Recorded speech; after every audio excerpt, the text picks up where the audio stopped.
Hello, everybody, and welcome to The Scares That Shaped Us, a podcast about horror writers and the stories that made them. I'm your host, Matthew Jackson, and today we're joined by one of the show's best friends. She is the founder, publisher, editor of Ghoulish Books, the author of amazing stuff like We Need to Do Something and Do You Believe in Mr. Bones? Is that what it's called? Nope.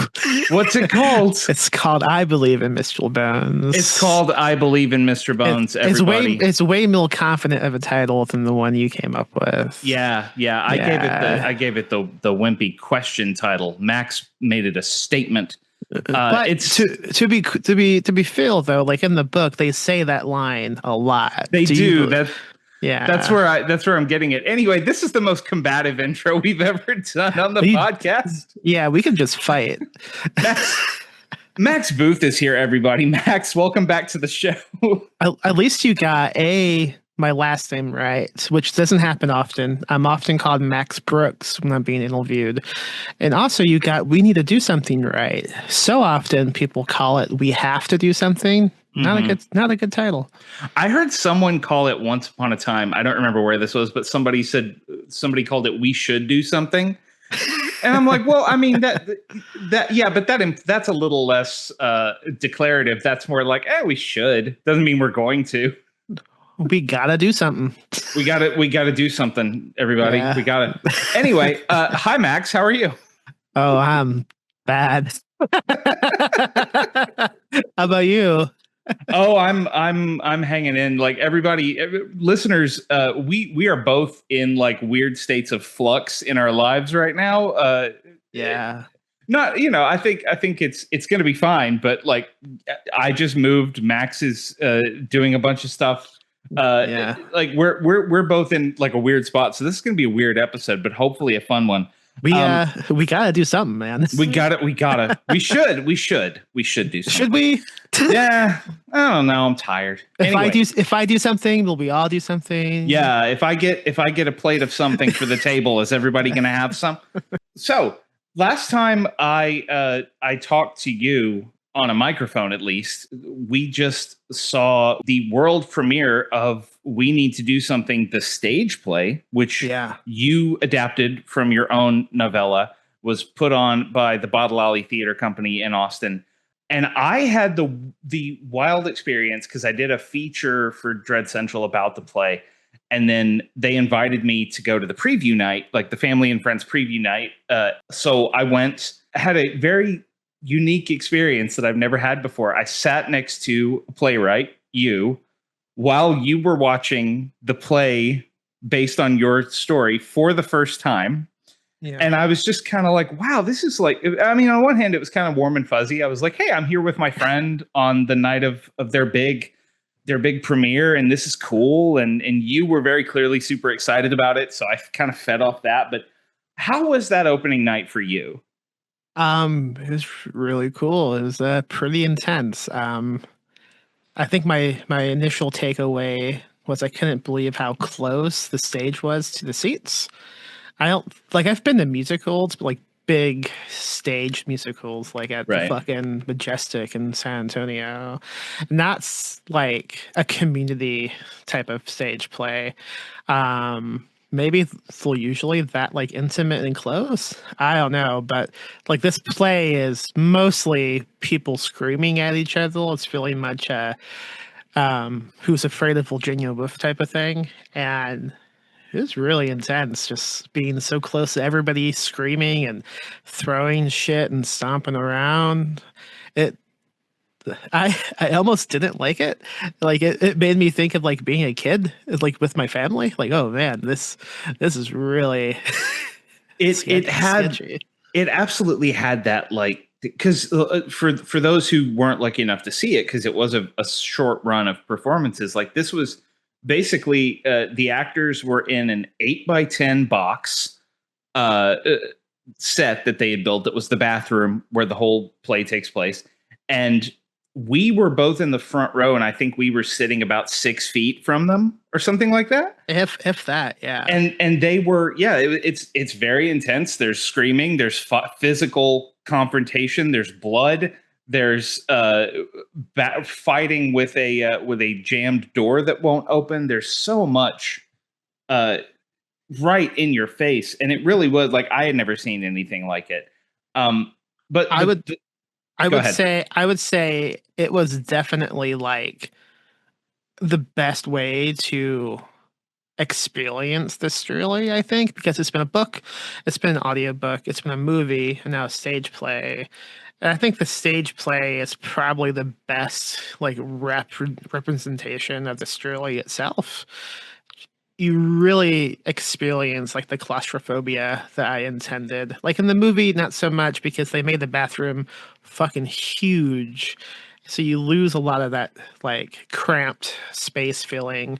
And you can only do so much in a book, but man, in that small physical setting of that box they made, you could really just like feel the skin on your bones tightening. You really could. It was pretty special, and it wasn't. It's not just us saying that. Like it won awards. It's an award-winning play. The Bottle Alley production took home several theater awards in Austin, and it is. Is it available to license like for other theater companies now? They can just go license it and perform it. I don't know. I think they could just Okay. email. They could email me. Yeah, everybody. Yeah. It is super cool, and it's a amazing. Like if you have half a dozen people, you can mount this production. It's really amazing. I remember talking to the Bottle Alley people, Sarah in particular, the Sarah Hogeston, the director, and Sarah told me that they had originally, because Bottle Alley is a very sort of found location theater company. They stage performances all over the place, just like out in the world. They originally had the idea of staging it just like in one of their own bathrooms, like inviting people over to their house to watch it performed in a bathroom. If anybody wants to do that, like get in touch with Max and let me know about it, because I want to see some version of that in someone's bathroom. I don't know. I got a pretty good sized bathroom in this new house. Maybe I'll do it. I'll give you a discount. Yeah, Yeah. yeah, awesome. Um, so in other like Max news, there first of all, like everybody go follow Ghoulish Books. Ghoulish Books is always puts out amazing stuff. Y'all have had a couple of really cool new announcements of new titles coming out later this year, just Oh in the yeah. past like week or two. But also, you did something so cool for Trans Rights Readathon, which is a time when we spread awareness of trans authors and the amazing work that they do. You put up how many books was it that people can get? I don't make me do math, but so we did. I mean, I can go look. All books we've published. So we did the two anthologies, Bound in Flesh and Barely Little Gaze, edited by Lil Gislason and Sophia Adram. We also did Gislason's new novella, Cosmic Dyke Patrol. By the way, we also had the reprint rights to his novella Inside Out. We just haven't gotten it available yet because we're doing some new editing on it. So hopefully soon we'll have a new edition of that. It came out. It was out through a different press, and that press went out of print. So we took the rights. Inside Out will be coming soon. So I'm looking at the list now from the email you sent out, and it is 10 titles, I think, including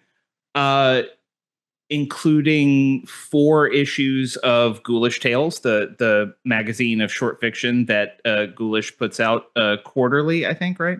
No, but that's okay. It comes out. It comes out. Everybody, it comes out when it's ready.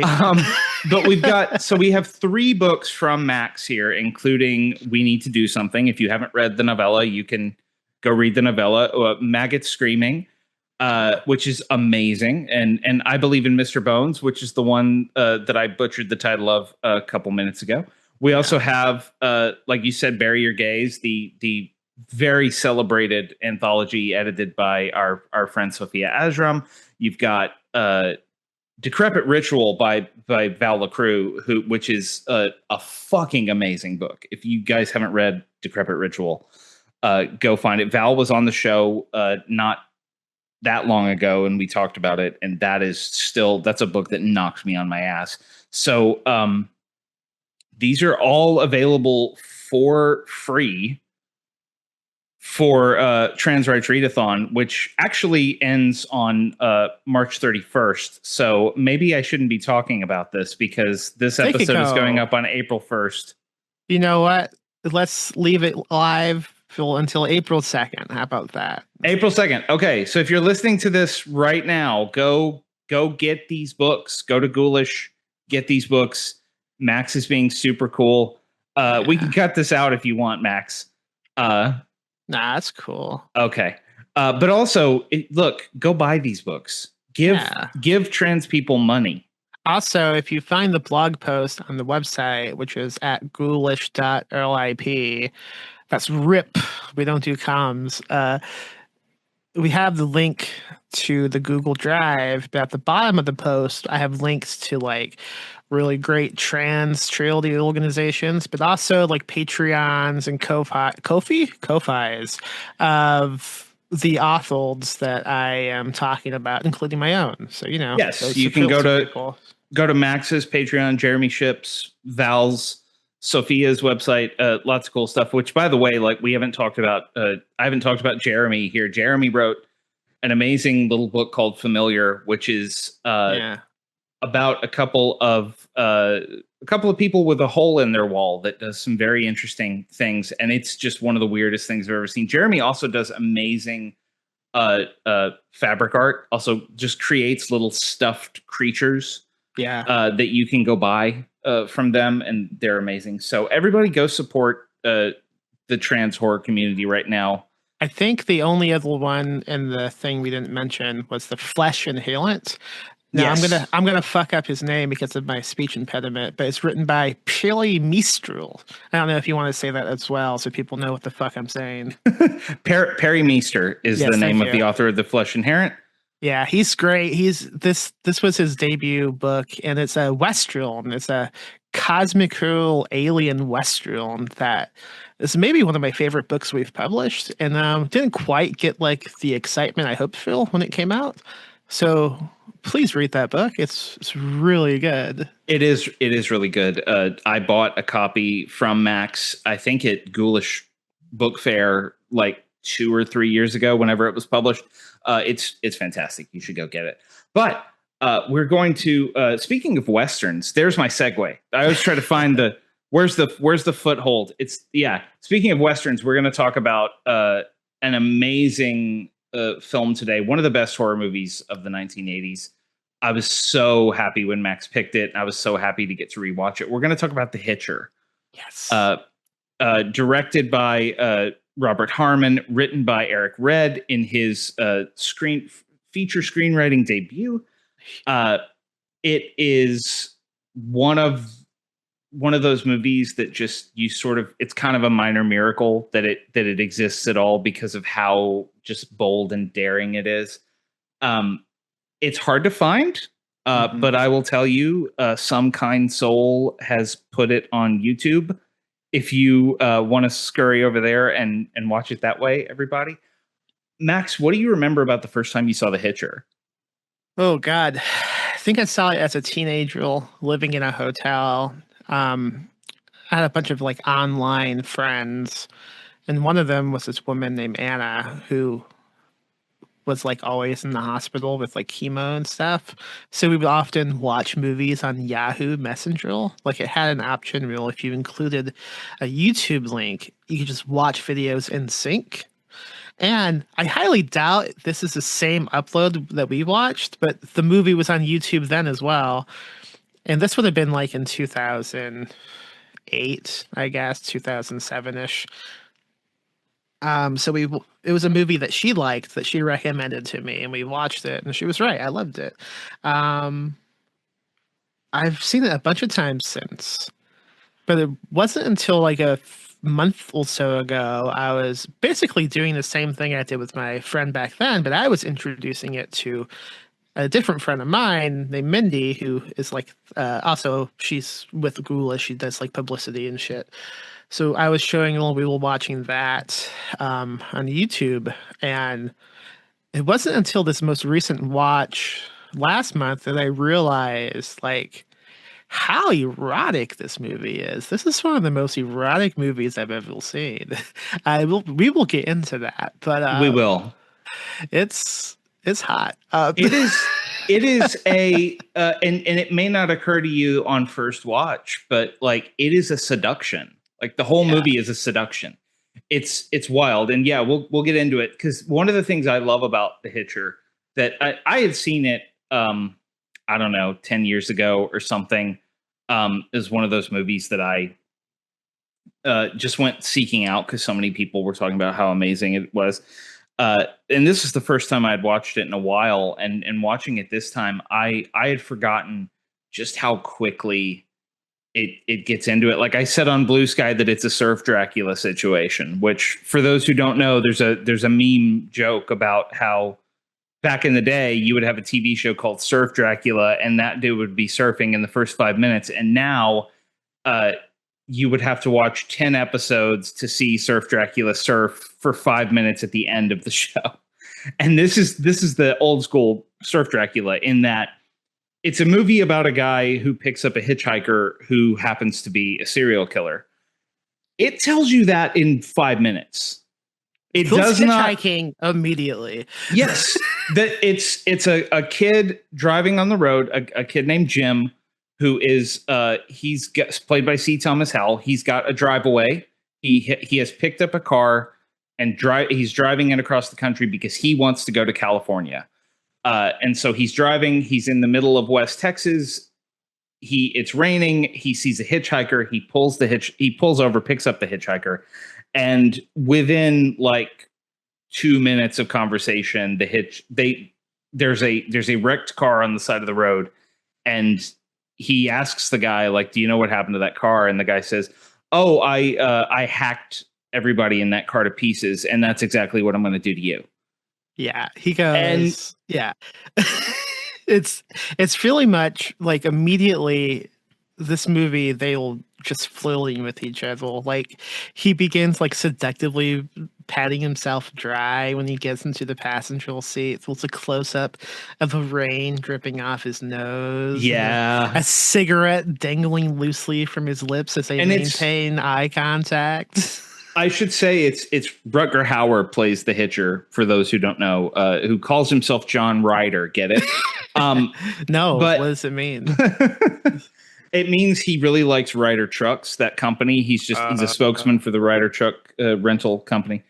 No, but first of all, few actors have ever looked as good covered in rain as Rutger Hauer does. Mm-hmm. And yeah, he's just immediately, he is this charming, tall, like handsome Nordic looking guy, Scandinavian guy, and he gets in the car and he's got that smile that just kind of lights up, and he's just like, "Hey, yeah, thanks for picking me up, man. Yeah." And he does that sort of, it's almost like a pickup artist technique where Jim keeps asking him questions like, mm-hmm. "Where you headed? How'd you end up out here? Did your car break down? Blah, blah, blah." And he just won't answer, or at least won't answer directly. He just kind of keeps sort of pushing the question away until he says, "Yeah, I killed everybody in that car and I'm going to kill you too." And then they laugh like, "Oh, this is a funny joke about what happens when you pick up hitchhikers." And it's such funny dialogue, I think. Yeah. It's like they pass the girl and something is said, and the Hitchell is like, "There's no way he could have gotten Billy Farrell." And Pony Boy, by the way, I'm just gonna call him Pony Boy. You just have to deal with that. I'm never gonna remember his actual name. Pony Boy goes like, "Why is that?" And the Hitchell goes verbatim, "Because I cut off his legs and his arms and his head, and I'm gonna do the same to you." Yeah. It's so fucking funny. It's so funny, and also like I appreciate that we know, like, if you go to watch a horror movie called The Hitcher, you know what you're in for, and the script does not ever try to hide that from you. The script does not ever try to go, no, but I'm smarter than that premise. I'm going to do something. Mm-hmm. The script is like, no, we're going to start here. We're going to start at 10. Okay. We have already cranked it up to 10. And then we're going to see how long we can sustain this. And it just keeps going. One of the things I love about the movie, too, is that Jim is a character who seems to make all the correct decisions for what you would do if you were in this horror movie, because they have this conversation in the car to open the movie. And he starts to realize, like, oh, no, this was not a joke. This guy is 100% serious. He's dangerous. I can't have him in my car. And he pushes him out of the car. Like, he manages to do the thing that you should probably do if you have a killer hitchhiker in your car. He gets the door open, he pushes him out onto the road, and he keeps driving. And you're like, great, he did exactly the right thing. But John Ryder keeps coming back, and he keeps coming back in increasingly insane ways. Like, this is a movie within the first half hour, the Hitcher has murdered an entire family in a station wagon, because that's how he catches back up to Jim. He hitches another ride, and then Jim sees him. They pass each other on the roadway, and it's a station wagon with a family, and the Hitcher is sitting in the back of the car, cuddling this cute little blonde girl who's part of this family who's picked him up, being so charming and so fun. And Jim knows exactly what's about to happen. Yeah. And he's right. That's the movie doesn't ever go like, oh, no, he didn't really kill that family. Like, no, he killed the fucking family. And we're only a third of the way through this movie. It just goes for the throat at every chance it gets, which is so great. It's like the perfect mesh of a slasher movie and a Looney Tunes cartoon. It's really strange.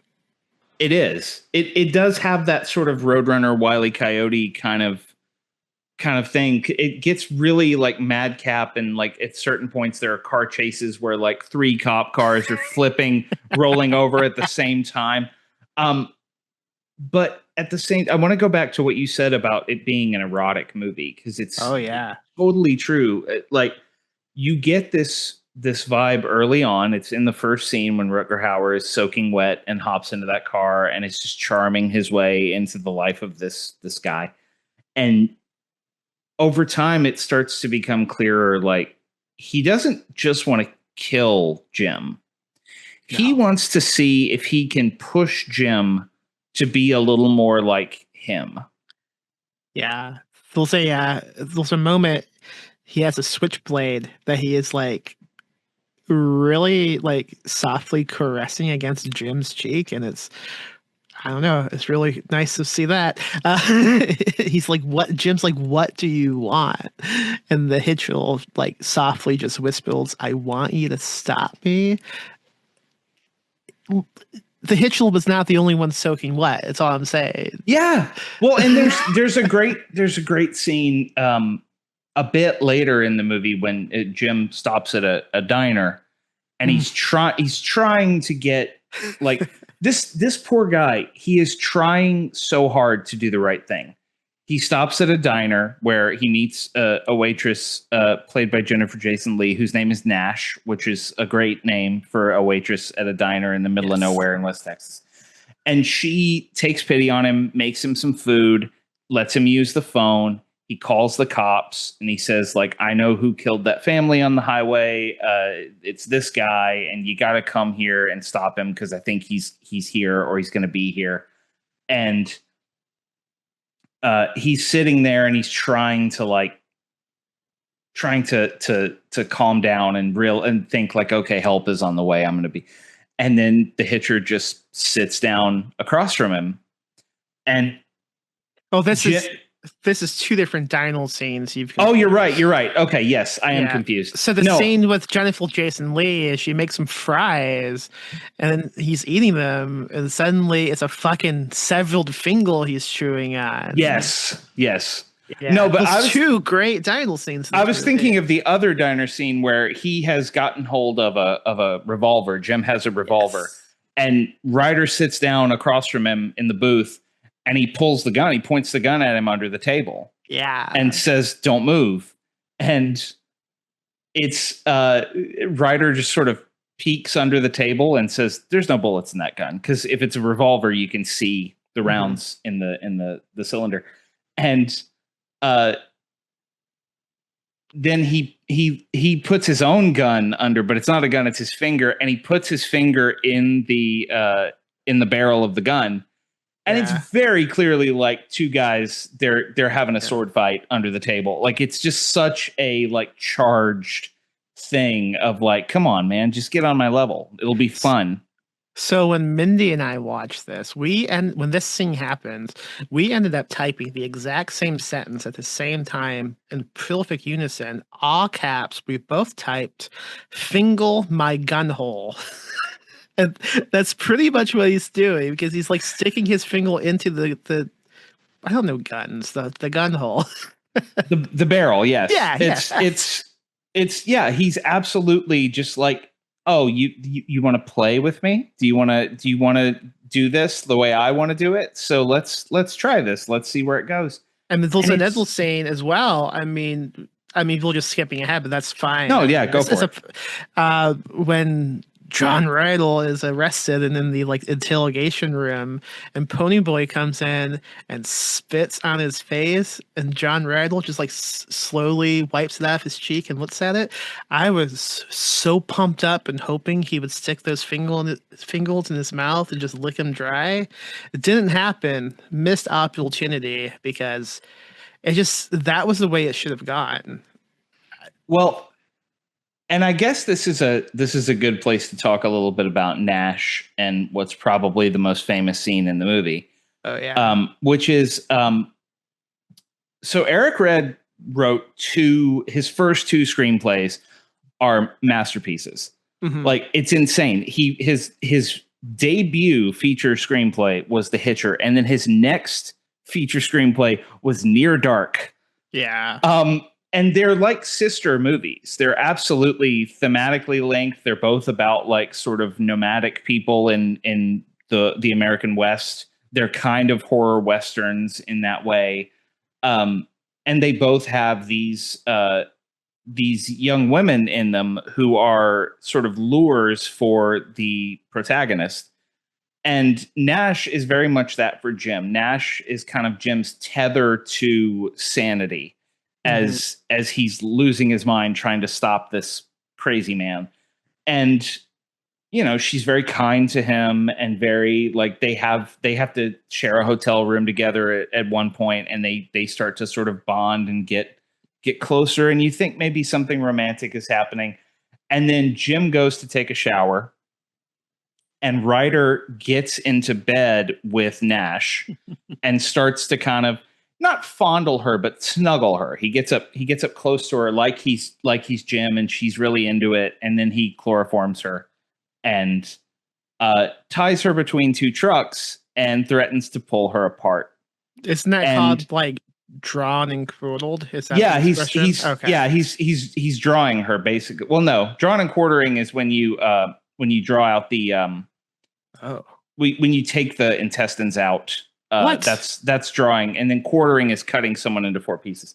I thought that was when you tied every limb to a horse and you just had the horses go opposite directions. Is that not it? He's Googling. Everyone, I'm Googling it, everybody. This is like this is one of those things where I'm like I'm trying to. This is now the torture method. Yeah, we're drawn. Yeah, it's drawing out the intestines. Is drawing. What the fuck? But this is basically this is he's making a rack. It's a rack. It's stretching her to the point that she rips apart. But he's doing it between two trucks. And what's amazing about this scene, like, there's the erotic thing of like, no, girls are not what you need. Mm-hmm. I'm what you need. Yeah. And it's it's bondagey, which is its own thing, to the point that like the last thing you see of Nash before she dies is her hands bound together. but it's the coolest part about it. I talked about this movie constantly one-upping itself and constantly escalating. This is like near the end of the movie. It's kind of the last thing Ryder does before he gets arrested. Uh, they're at a truck stop. They're not like in the middle of nowhere. He hasn't found like a quiet place to do this. They are surrounded by people, including law enforcement. And Jim is going, you got to stop him. You got to stop him. And they're like, we can't stop him. He has his foot on the clutch. If we shoot him, the truck will just keep rolling and she'll die anyway. The only way to stop this is you have to get in the truck and talk to him. It's almost like cops feel useless. That's another recurring theme in this movie. It's like the cops are completely ineffectual at everything. It's also another great scene we'll talk about after this one. But I think my biggest complaint of the movie is this scene, because we don't see the limbs rip off. It cuts away, and I think that's a little cowardly. It is the one like pulled punch, the one major pulled punch in the movie is that they don't go full gore. And maybe that was a budget thing. I don't know. Maybe it was maybe they thought it was a little too much for, but I mean, this was 1986. This was prime practical gore era. They could have done it in motion pictures. Like Hellraiser was about to come out. We could have figured this out. But it's still like it's an amazingly effective scene, because I think that by not showing what happens to Nash and just implying it, like it keeps the focus on Jim and Ryder in that truck cab. I think that people think that The Dark Knight invented this thing where you have a hero and a villain, and they're both being completely intransigent about what they want, and it's unstoppable force and immovable object. But this has been a part of movies, particularly Western movies, for a really long time. And this is one of the best examples of it, where like Ryder is just telling Jim over and over, like, I want you to do something. I want you to realize that the rules no longer apply. And if you want any kind of satisfaction out of this situation, you have to transgress.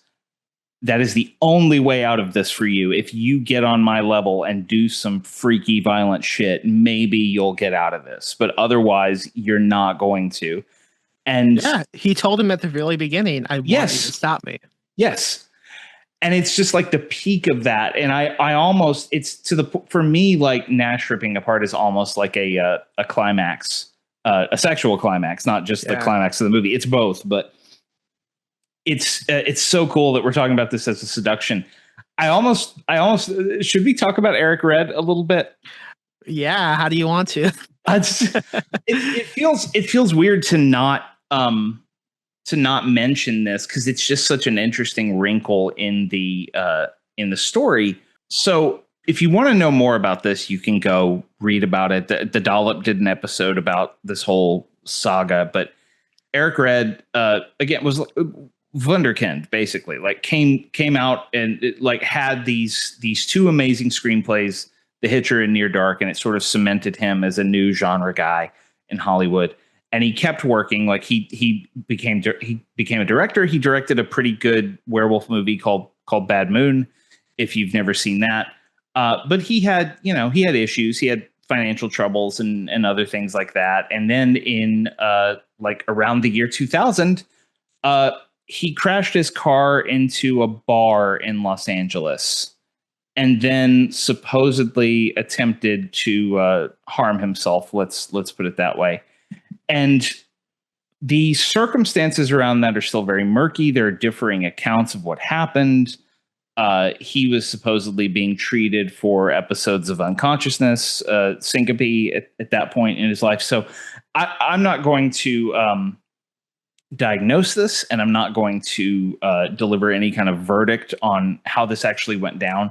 But it adds this layer. I feel like I wasn't sure if we were going to talk about this when we started talking, but because we're talking about it in the sense of eroticism and in the sense of transgression, it feels interesting to add in this bizarre episode from the screenwriter's own life. and it makes you wonder, does one inform the other? And I think it just adds this extra layer of intrigue to the Hitcher as a story. And it's not the, car crashes and eroticism are not new bedfellows. Like David Cronenberg made a whole movie about like, hey, car crashes are kind of hot, right? Like it is definitely something there, and there is something so distinctly American about this thing of equating cars with dicks and doing all of that stuff. And I just find that so fascinating that happened to the guy who wrote this movie. Yeah, I haven't listened to that podcast. I only know what I read like on Wikipedia once about what happened. I don't think I've watched anything else he's written or directed besides the first two things he wrote. But he basically fell off after that incident, right? Like has he done anything since then? Oh, he's done stuff. He's written books, I know that. He writes novels. Okay. He has written like a lot of them, like he continues to play with the Western genre. He's done some TV movies and a couple of other indie films since then. He's not as involved with film and TV production as he used to be. He also was a consultant on the remake of The Hitcher, which came out in 2007, which I have not seen, but no. I suspect that I will be let down by. I didn't even know. No, I didn't know one was made. I forgot about that. I haven't seen it. I'm going to have to see it out of curiosity at some point because Sean Bean plays the Hitcher, and I love Sean Bean, and that feels like good casting, getting Sean Bean to play the Hitcher. But man, let's talk a little bit about Rutger Hauer because he's so incredible. He's just so he has this. I think that when we think of Rutger Hauer in the broad sense of his career, we think about stuff like Blade Runner and stuff like this, where think of Hobo with a Shotgun. Hobo with a Shotgun is like the latter day Rutger Hauer hit. But the interesting thing about it is he was so clearly at this point in the 1980s, he was so clearly cast as a villain. Mm-hmm. He was very like, this is the guy that's going to come in and fuck you up. Like that's Rutger Hauer's deal. And at the same time, he is so charming and so likable. Like you want to, there's so little information about who this guy actually is. And like the name John Ryder is pretty clearly an alias, that he just came up with for that's his hitchhiker name. But you can't stop wanting to know more about him. And it's not just the obvious, like, oh, what is his motive? What drives him to kill? What happened in his past that made him this person? It's literally just like, what was this guy like as a kid? Like, what has he always been this charming? Is he this charming? Is this a mask he's putting on? How many other masks does he have? Because he really is the kind of guy who seems like he could walk into a bar and by the end of the night be friends with everybody in that bar. So much charisma. Also, like the same could almost be said about Ponyboy. I mean, we don't really know anything about him, and that's why the movie is so great. I think is the two leads. We just begin with the hitchhiking. We don't have. Like if it was made now, you would have like a 20-minute prologue of Ponyboy like getting ready to leave and then leaving and saying goodbye to everybody and like, I'm gonna miss you and so on. No, and his trauma. Exactly. We would hear all about his trauma, whatever his trauma was. Like the only thing we really know about him is that he picked up this car. He says that he was on a waiting list to get this drive away for a long time because he specifically wanted a car that would go all the way to California.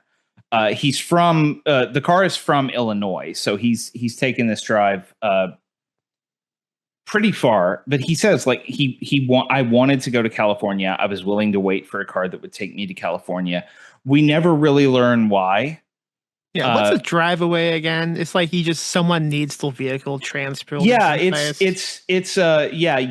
going to pick up this car, drive it cross country for, I believe they pay you some nominal fee or something, but like it's basically a one way. I don't know how common they are anymore, but it used to be like a one way travel ticket. So like if you were going across country, you could get a drive away and you'd be able to get where you're going, and someone else would be able to get their car transported from one place to another. I'm pretty sure they do the same thing in a very similar movie that I also love called Joyride. With I think they do a drive away as well. I don't remember. Stephen Graham Jones would know at the drop of a hat. I know he loves those movies. But Joyride is so fucking good. It is. I love me some Steve Zahn. Was that a dog? That's okay. We're a dog house. It's totally fine. Frank is allowed to bark as much as Frank wants to bark. Yeah. I think they're cool now. I quickly muted the mic. Max has a dog named Frank Booth, which if you're a David Lynch fan, you know is one of the coolest things that you can name a dog. I also have a dog named Conan O'Brien. Yes, that's like the heart of our friendship. I think the fact that we both are big Conan O'Brien fans. Anyway, yeah, it's just this. It's fascinating that all we know about this kid is he really wants to get to California, and he was willing to wait for the opportunity. And he clearly has something at the other end of this drive that he's looking forward to, even if it's just fresh start, even if it's just I want to see the ocean, whatever. He is very clearly like I got a goal in mind, and yeah, this is a masterclass in that great thing that good genre stories do, which is we learn about the character through their choices. And I love that it is one guy who is absolutely determined to do the most reprehensible thing at every turn, and another guy who is determined to do the right thing at every turn. And what happens when they're both locked into that? Yes. Sorry. A lot of noises going on in my house. Oh, no, you're fine. Yeah, it's a really smartly written screenplay because so often you watch a movie and you think, well, why doesn't he do that? And this screenplay has all the right decisions, but it also just has a really cool antagonist who just fucking smashes through everything. Like even like Ponyboy multiple times tries to get the authorities involved to the point that he lets himself get arrested and like he falls asleep in a jail cell thinking, okay, I'm protected now, and wakes up to every cop in the station fucking dead. It's so good. And that is also, it goes back also to the seduction thing because like killing a police station of cops for your crush is like the most romantic thing you could do.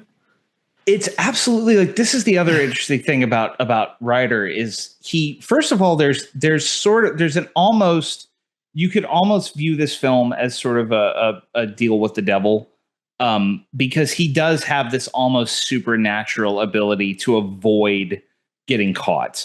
He just keeps lucking into these situations. And part of it is he knows that he's an agent of chaos in the middle of nowhere. And if you've ever spent time in the middle of nowhere, which I have, and I know you have, you know that like people are not prepared for shit like this.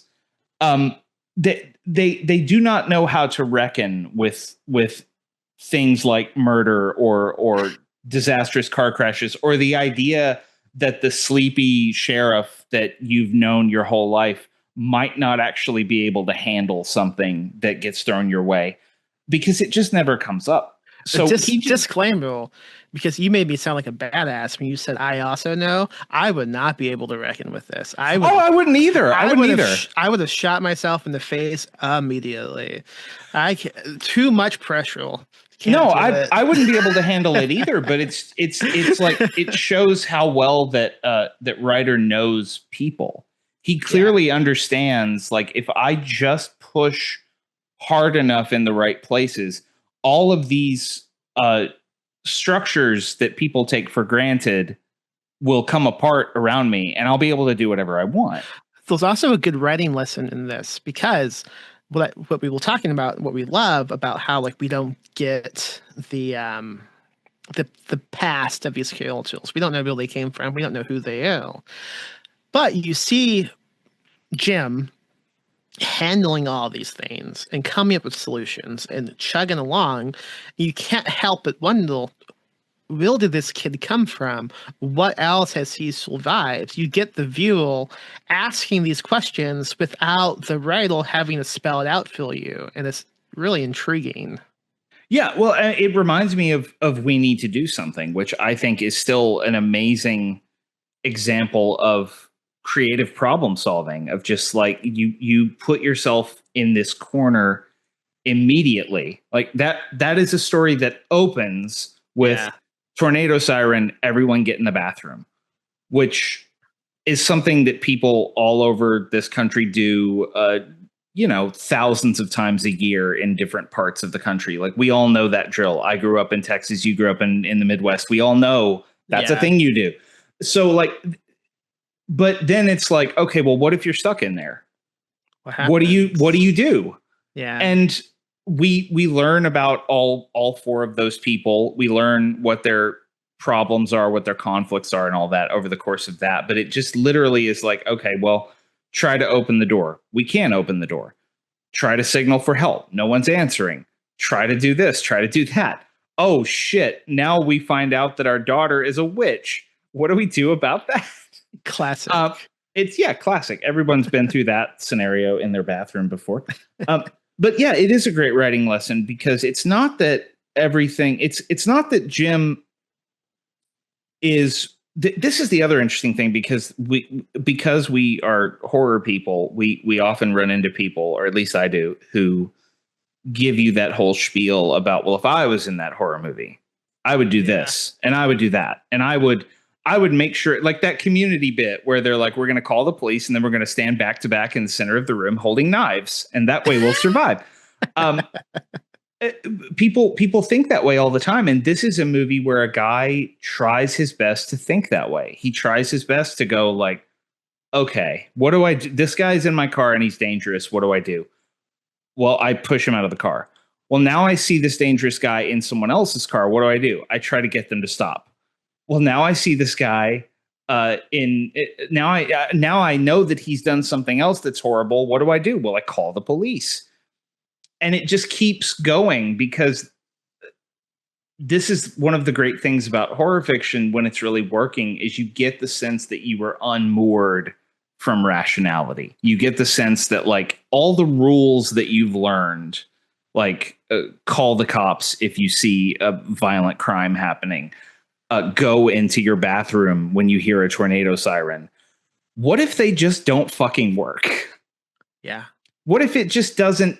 What if the rules and the structures that you have been told are in place to keep you safe your entire life no longer apply? What do you do then? That's the question that's the question of all like horror movies and books, right? Like that's the thesis of everything, of the genre itself, is what happens when the rules don't no longer apply. Yes. And the Hitcher does that with one car and two guys, and it's that's the name of the pill now. One car, two guys. Yeah. Two guys, one car. Yeah. All kinds of stuff happens when you get two guys in one car. One switchblade. Two guys, one switchblade. That's the new novel from Max Booth, coming soon from Ghoulish Books. I'm sure. Now, when Matthew said coming soon, he meant CUMMING. I know it wasn't clear, but that's what he meant. Listen, I love a pun. I love wordplay. It's my passion, and I'm not going to deny that it's my passion. Okay. So is this like, before we wrap up, I just kind of want to talk a little bit about road horror in general, because I'm fascinated. I love road horror movies and road horror books. Spielberg's Duel. Duel is so good. Breakdown, The Vanishing, Maximum Overdrive, Road Games with Jamie Lee Curtis and Stacy Keach. I love these movies. Like I said, Joyride as well. I mean, Road Games is really cool. That's one I think that gets sort of left out of the conversation a lot, but that's a really fun movie. yeah, Near Dark also is a road horror movie. it is. Yeah. And I love that. Like I keep hoping that like in my head I'm gonna have a really good road horror novel that's gonna work. But then I see someone else do it super well, whether it's this movie or like Killer on the Road, Stephen Graham Jones's thing, which is the same kind of vibe. It has the same like I haven't read it.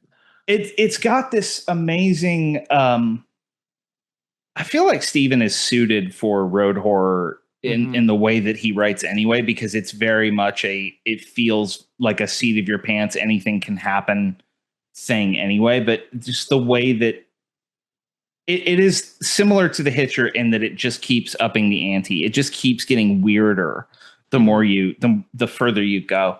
I read the other novella in that collection, The Babysitter Lives, but I didn't read the Killer on the Road yet.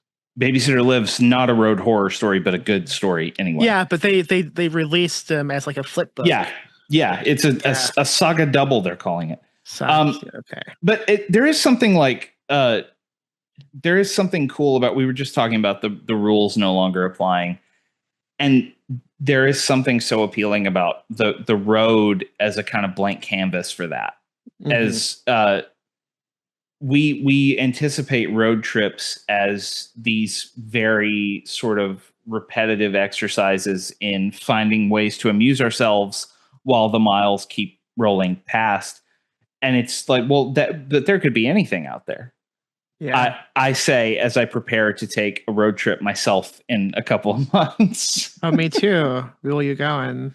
I'm gonna road trip to StokerCon in June. Is that in Boston? Pittsburgh. Same thing. Which is cool. Same thing. I don't know. It's all up in that general area. I'm excited about it because I've never. I've definitely driven through like the central, I've driven through the Midwest. I've driven through kind of the eastern part of the country a lot, but I've never done that particular drive. Yeah. And so I'm really excited to see what I can get up to and what's going to happen along the way. I hope I don't run into a surprisingly sexy hitchhiker in the rain, but you never know. You hope you don't? Oh, okay. Interesting. Well, just because I got stuff going on. That's true. Like, I don't need to argue with Rutger Hauer over which podcast to listen to while he puts a switchblade to my throat. And real different people. Okay. I've done the drive from Texas to West Virginia twice, and I think that's slightly past like whatever fucking city you said, Philadelphia, Pittsburgh. But yeah, same thing. Jeez, these dogs are killing me, man. Don't worry about it. Mine, like it's honestly, it's weird that my dogs are quiet right now because they're usually raising hell. So I've done the drive to West Virginia twice, and that's a pretty long drive. It's fun, but it also sucks to do solo, which is what I did both times. Yeah, I don't know. Load up on podcasts. I'm gonna load up. I'm gonna load up a bunch of podcasts, and I'm gonna load up some audiobooks, and we're gonna. Plus, don't forget the golden rule of a road trip. You can eat and drink anything you want. It just doesn't count. It doesn't count. I'm gonna have so many bugles. It's gonna be great. So while we're on the subject, because I definitely have talked about this with other people before, and I love hearing it. Like, do you have a scary, or if not scary, a weird road trip story that happened to you that you'd like to share? What's funny is I was about to ask you that question. Oh, well, you fucked me up. You're the guest, so I was going to let you go, but I can also go. I honestly don't have anything anything strange that's happened to me on a road trip. Just the usual, like, I am gonna fall asleep stuff.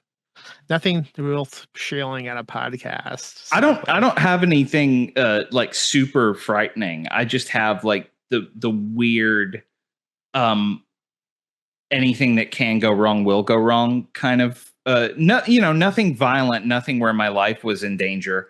But except once I think I've told this story on the podcast before, but this was a short road trip. I was visiting a girl that I was sort of dating in in Huntsville, Texas, and I drove from Rosebud, Texas, so it's only like 2.5 hours, something like that. So it's not a big deal. But I went down there and spent some time with her, and then was driving back, and it was like 2, 3 in the morning driving back. So there's no one out. It's completely quiet.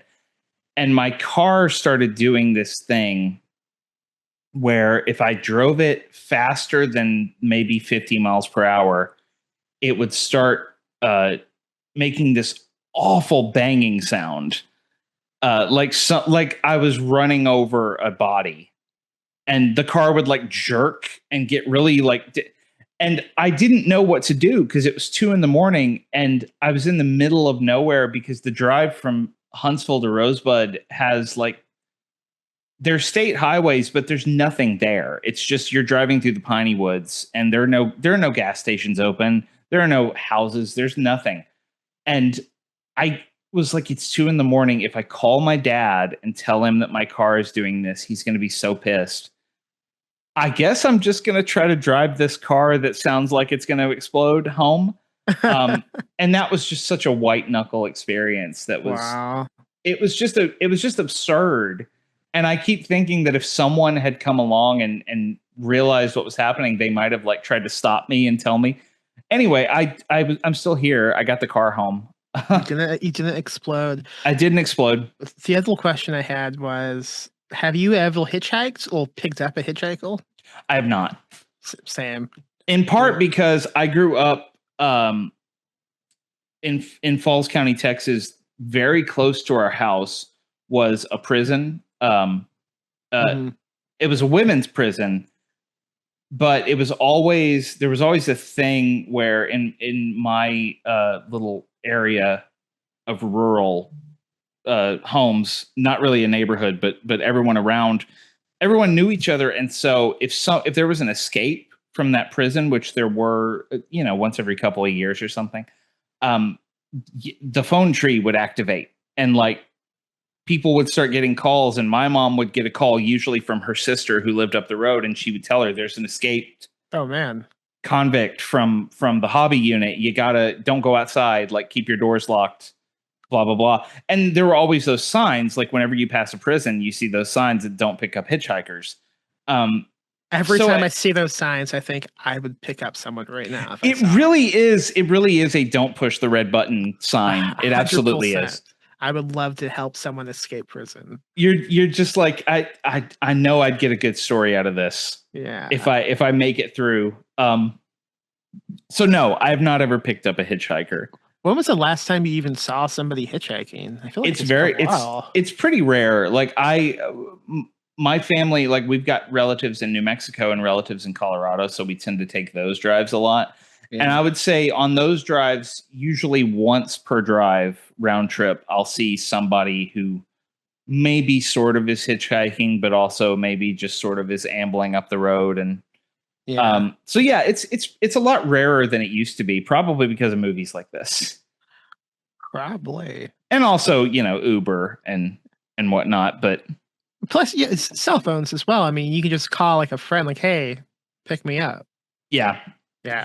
That's another, like, I want to see the Hitcher from, like, what's a horror story that's the Hitcher from the actual hitchhiker's perspective. Like they get picked up and there's a crazy person in the car. Yeah. It's just him having a fun time. I feel I assume it's just him going from vehicle to vehicle and just killing people as soon, like not right away, but like driving some distance, killing them. Like, okay, time to do it again. But you do have to think about the logic of the Hitcher. Like, why would you do that while it's raining like that? Do you honestly want to just stand in the rain, get sick, get a cold? Buddy, you have killing to do. You don't have time to get sick right now. Not feeling responsible. He keeps a pack of Airborne in his pocket for those occasions, just to be safe. I will say, now that I'm thinking about it, that scene in Zodiac where the woman gets picked up by the guy, that's not a hitchhiker situation though. Her car breaks down. That's also hitchhiking, right? Yeah. But like he picks her up because he's the guy who was supposed to fix her. Like it's that thing where he pulls her over and tells her her wheel is loose and he's going to fix it. And then she drives a few hundred feet and her wheel falls off. And then he makes her get in the car. Doesn't she throw her baby out the window? She tucks and rolls with the kid in her arms. Oh, that's it. I thought she flung it out. No, that would have been great. she holds the baby and tucks and rolls. Anyway, we could go on listing scary car scenes in movies for a long time, but before we go, Max, you have a Patreon. Tell everybody about your Patreon. Yeah, I have a Patreon. So it's patreon.com/Intilla Bang Bus. So like the punctuation Intilla Bang and then bus. It's an amazing pun. I thought of that while peeing, just standing by the toilet. I felt very much like a Doc Brown, just like this like genius idea came to me while in the bathroom. I don't know what I was thinking about at the time, but it was just like Intilla Bang Bus. And then I looked up and like no one was talking about this. So I was like, I'm taking it. This is the greatest thing I've ever thought of. I've had to explain to too many people what a bang bus is now. They just don't know. They weren't on the internet in the early 2000s. They don't know. Matthew, for people listening, can you explain what a bang bus is? Well, first of all, it really should have just been called Bang Van because it's barely a bus. But it was a popular series of pornographic films that were released back in the early days of all digital porn, I think, where it's exactly what it sounds like. You pick up a sexy lady and then you do the thing inside the vehicle, which always just seemed uncomfortable and unfortunate to me, but somebody likes it. And it was called Bang Bus. And now we have this amazing pun. Like it was created only so that Destiny would one day hand Max this amazing pun. You've also seen an early prototype of it in Boogie Nights with the Bang Limo.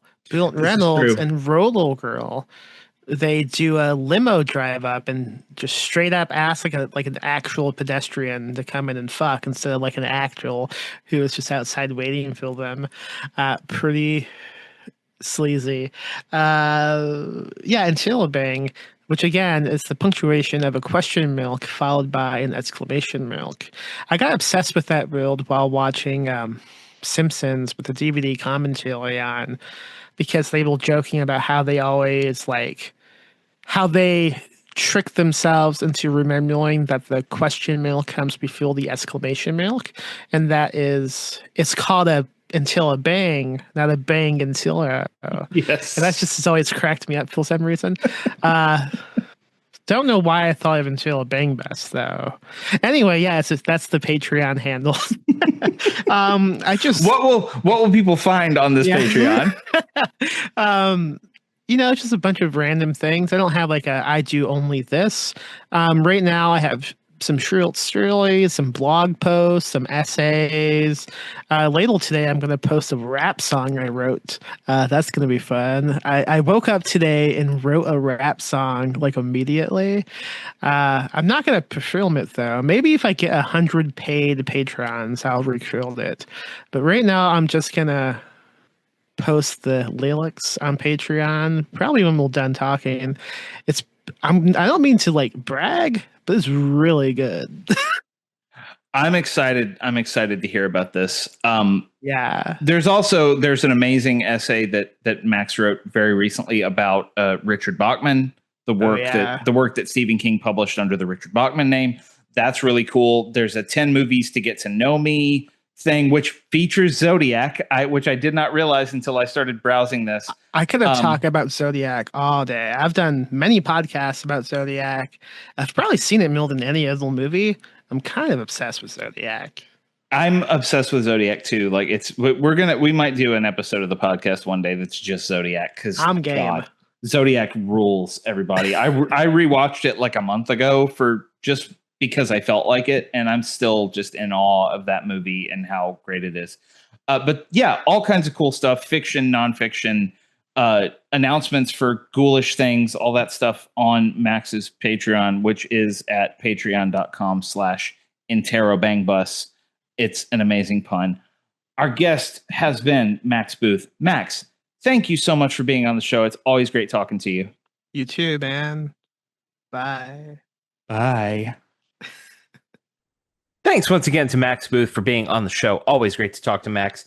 Go check out Max's Patreon. It's great. She's doing some amazing stuff over there. That rap song / poem that she teased in there right at the end of the episode is absolutely incredible. One of the best things Max has ever written. And go support Ghoulish Books. They've got lots of cool stuff. Ghoulish.rip. That's ghoulish.rip. I am not just a fan. I am also one of their best customers, I think. And my dog says hi, everybody. He's having a rough night. It's a very dog heavy episode this week. Both of us snapping at our dogs. I really hope you enjoyed this very sort of live and loose format this week, and I hope you'll bear with us as we settle into our new home. There's still a lot to do around here, and it's been a stressful time. So I appreciate everyone's patience as we get back up to full strength here on the podcast. If you want to keep track of everything we have going on the show, the best way to do that is to follow us on Blue Sky. We are at scareshapedus.bsky.social. Over there, that is where you will find guest announcements, every episode of the show, and a bunch of other stuff as I remember to post it. We are also on Facebook. We're the Scares That Shaped Us over there. We are also the Scares That Shaped Us on YouTube, if that is how you prefer to listen to your podcasts. Head over there, like, subscribe. We appreciate you. If you like the show, please tell your friends about us. And if you have the time and or will, head over to the podcasting app of your choice and leave us a 5-star review. That helps us tremendously to be featured on all those podcast platforms and grow our audience.